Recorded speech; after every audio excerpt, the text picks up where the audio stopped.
Hey, welcome back to the Mistwood Publishing Book Club. I am your host, S.R. Mowry, and today we'll be looking at Chapter 28, Servant of Redemption, from my book, The Veil of Stars, which we've been going through these last few months.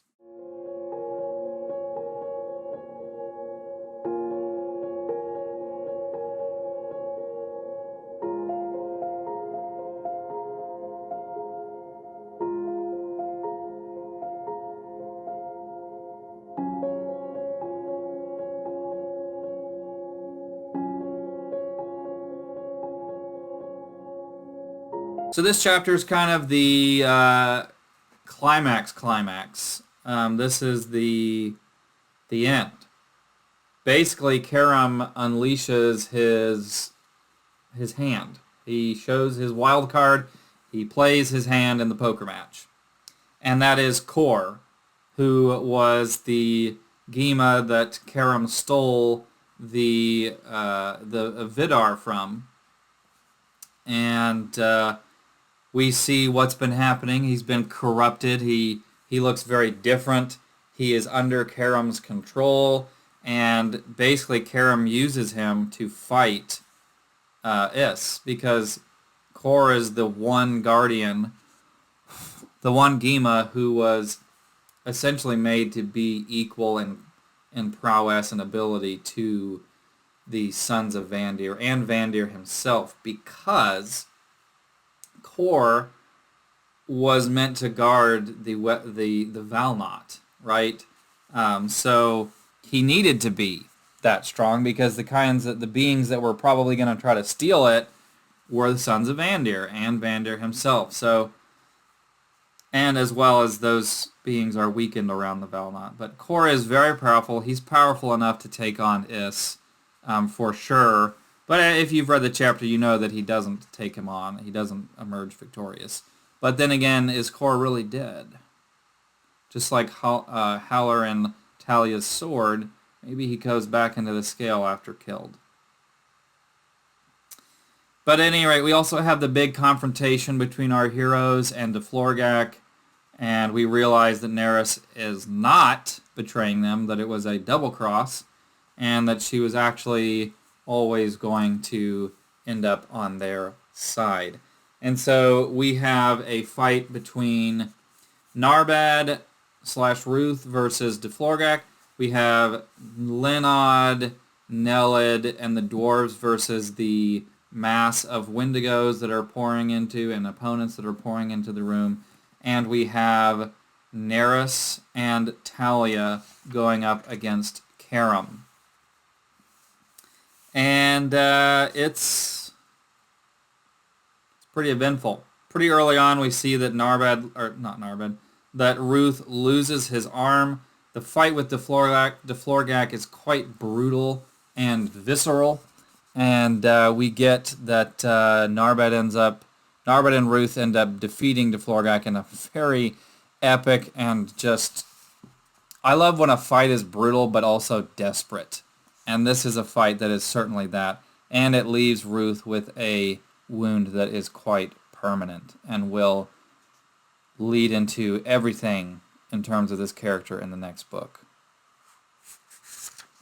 Ragni also has a big loss. He loses his beard, and that's a big loss. You got to have a little bit of comedy in these epic, dark, and often depressing scenes. So we get them fighting, and then we go back to Ruth and Narbad and how they end up killing Deflorgak, and then we get we get a look at Hallier, Talia, and Neris fighting Karam. It's this big showdown, and I'm specifically not going through and telling you how these opponents are killed, because that would completely ruin your desire to read it. But obviously they win. However, Talia basically sacrifices herself to do that.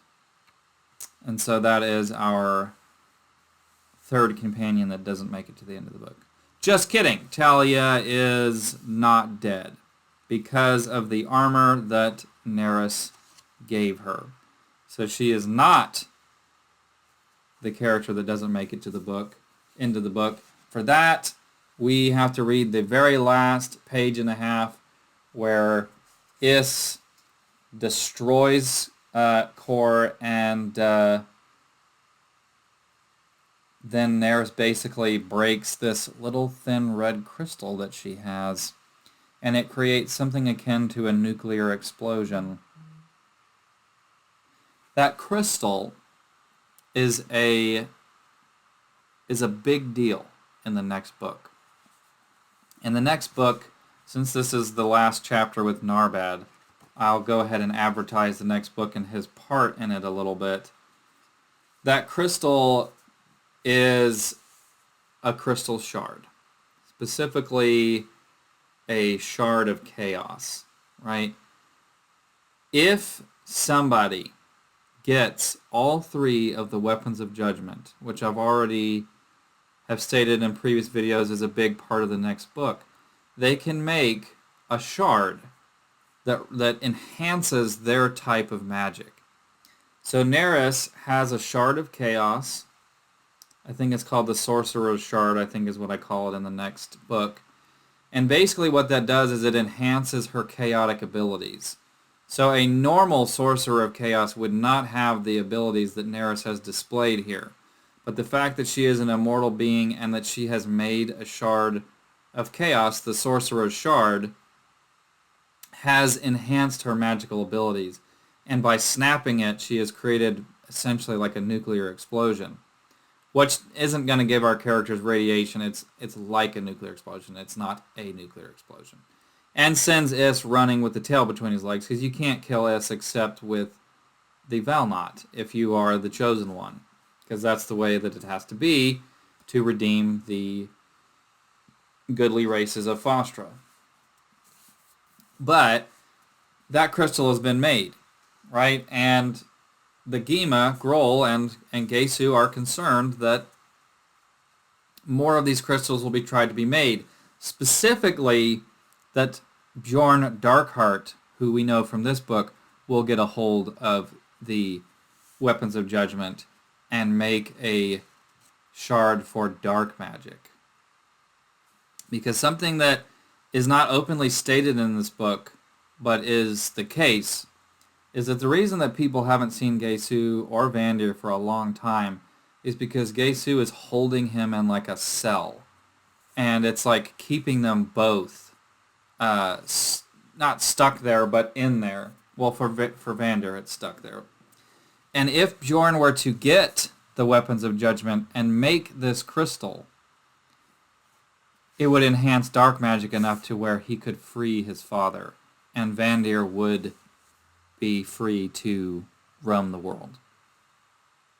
And so Bjorn, who you've met in this book, and he kind of seems like he has his own plans going on, we're going to see more of that in the next book.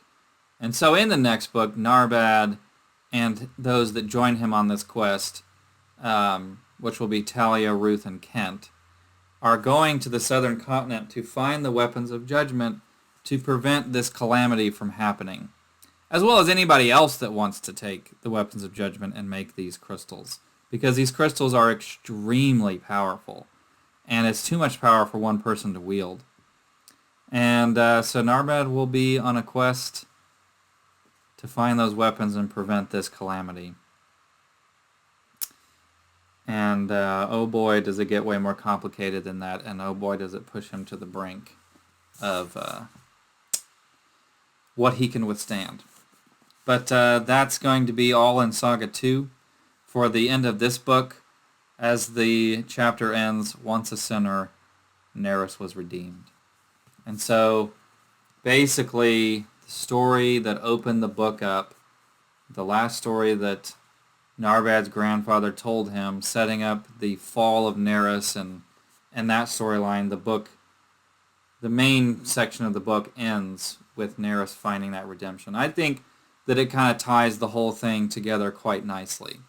I really love the ending. I had to kill off some characters along the way, but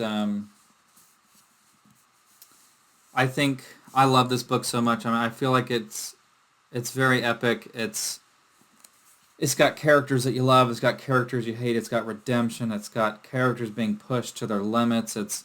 No character is static in this book except maybe the dwarves. I'm very proud of this book. Very, very proud of this book. And the next one is just going to be phenomenal. We're going to have Narbad going south. We're going to have him interacting with elves that are unlike any elf you've ever seen before. I mean, these elves are truly unique. I have hopefully proven to you that I can give you takes that are different in this book. But in the next book, I just bring it to the next level. We're going to have elves like you've never seen them before. We're going to have the dragon Redegazar the Red, Issa's older brother, basically. The firstborn son of Vandir is one of the main protagonists of this next book. We're going to have chaos versus order. We're going to have Narbad going up against different kinds of Virar. We're going to have him going up against all sorts of evil. We're going to have him meeting giants that can shape change. We're going to have him meeting... Basically, I read Frankenstein, right? And I saw, like, okay, science can have a role to play in fantasy. And so you're going to see a civilization which is completely run by, like, unchecked ambition in science and experiments on its citizens and the horrors that can...